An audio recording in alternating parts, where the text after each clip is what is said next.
Ya, setelah sempat dibahas di rapat kabinet awal pekan, kini Menteri Perekonomian Erlangga Hartarto yang turun langsung memantau simulasi pemberian makan siang gratis di sekolah di Tangerang. Kita akan bahas bersama dengan Wawan Sobari, pengamat politik Universitas Brawijaya. Selamat malam, Mas Wawan. Selamat malam. Mas Wawan, kalau dibahas sudah rapat kabinet ya, sekarang ada simulasi dipantau langsung oleh Menko Perekonomian.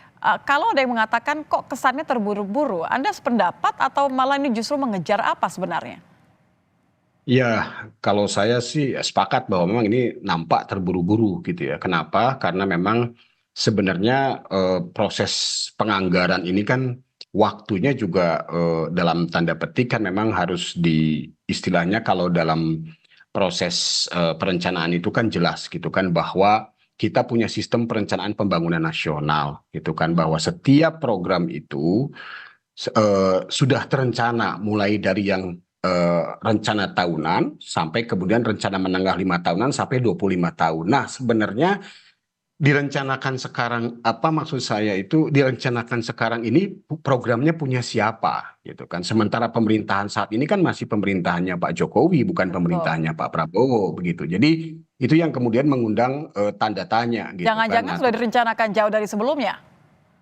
nah, itu yang saya tidak bisa menjangkau itu ya. Tetapi eh, apa ya apalagi kalau bicara tentang bahwa penetapan belum meskipun berbagai lembaga survei sudah menetapkan quick count Ya, tapi 100% tetap dan saja KPU belum ada hasil resmi.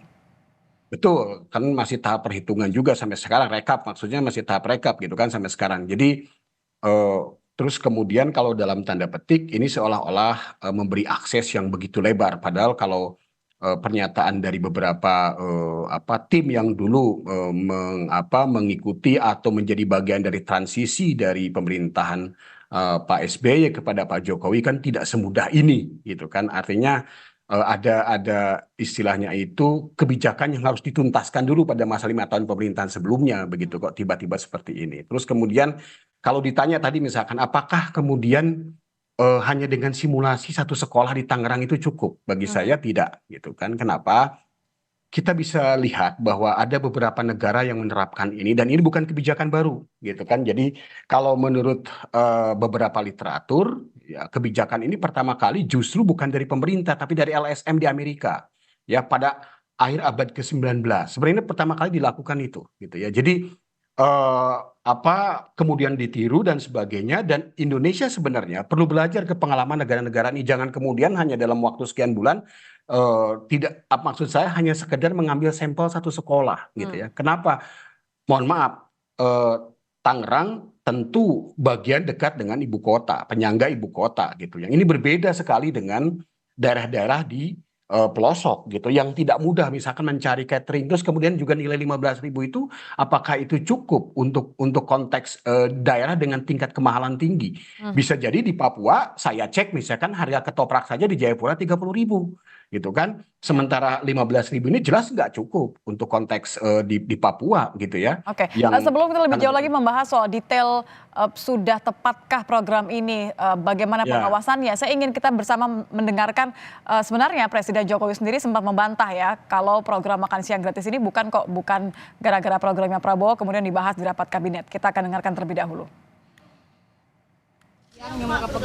Tidak ada, hanya dalam sidang kabinet paripurna saya sampaikan bahwa program presiden terpilih harus sudah dimasukkan dalam rencana anggaran 2025 supaya presiden terpilih menjadi lebih cepat dan lebih mudah dalam nanti penganggaran, tidak kembali lagi mengajukan anggaran kepada DPR. Jadi inilah yang teman-teman disampaikan di dalam rapat paripurna kemarin.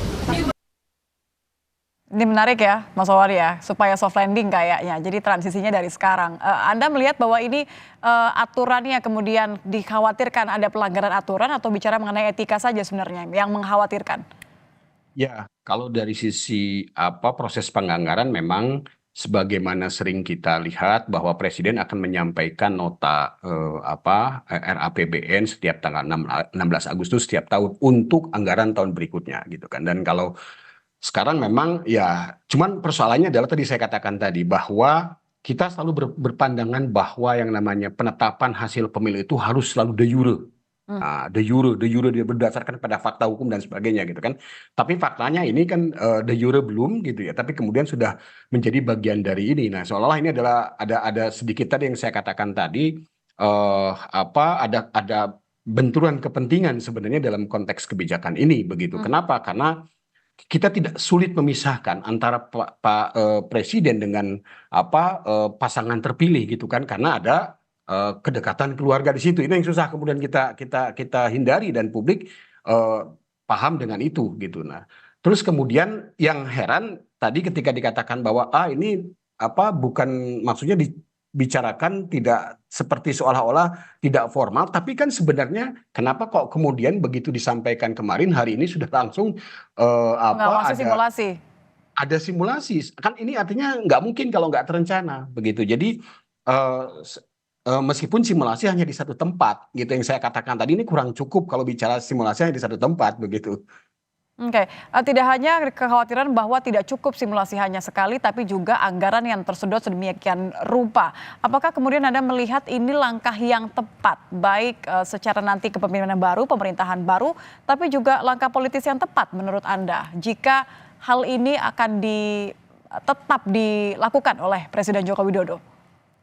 Ya, tadi saya katakan bahwa angka 450 triliun atau total nanti sekitar 800 triliun selama 5 tahun itu kan bukan angka yang sedikit gitu kan. Akan tentu kalau dari sisi anggaran akan ada yang dalam tanda petik gitu kan dikorbankan gitu ya. Untuk apa? Untuk menutupi program populis ini gitu ya. Nah, jadi saya pikir eh, kita harus melihat bahwa jangan sampai kemudian yang sebenarnya program-program lain pun atau pos-pos anggaran lain pun yang punya daya ungkit tinggi terhadap kehidupan dalam tanda petik tadi adalah kewajiban negara untuk menjamin kehidupan yang layak dari warga negara itu kemudian menjadi terkurangi gitu kan, karena kebijakan makan siang gratis ini begitu. Jadi saya pikir jangan sampai kemudian nanti anggaran ini yang tadinya untuk alokasi yang betul-betul dibutuhkan, misalkan seperti mohon maaf ya, eh, subsidi BBM misalkan. Padahal itu kan dipakai bukan hanya untuk konteks yang tidak produktif, tapi juga dipakai untuk yang produktif. Misalkan untuk mengangkut barang dan jasa. Kita lihat sekarang pertumbuhan tinggi dari bisnis e-commerce yang tentu kan nggak mungkin barangnya kalau tidak dikirim dan membutuhkan bahan bakar gitu. Nah, ini yang menurut saya juga Jadi kita penting untuk. mengkhawatirkan prioritasnya Presiden begitu ya? Betul, betul. Nah, yang lain juga adalah selain persoalan prioritas itu tadi perlu dipikirkan kendala teknis yang mungkin akan sangat beragam begitu ya terjadi di seluruh Indonesia dan menurut saya kita harus berkaca dari pengalaman dulu, mohon maaf ya, kebijakan tol laut gitu kan. Itu hanya bertahan berapa lama gitu. Ya.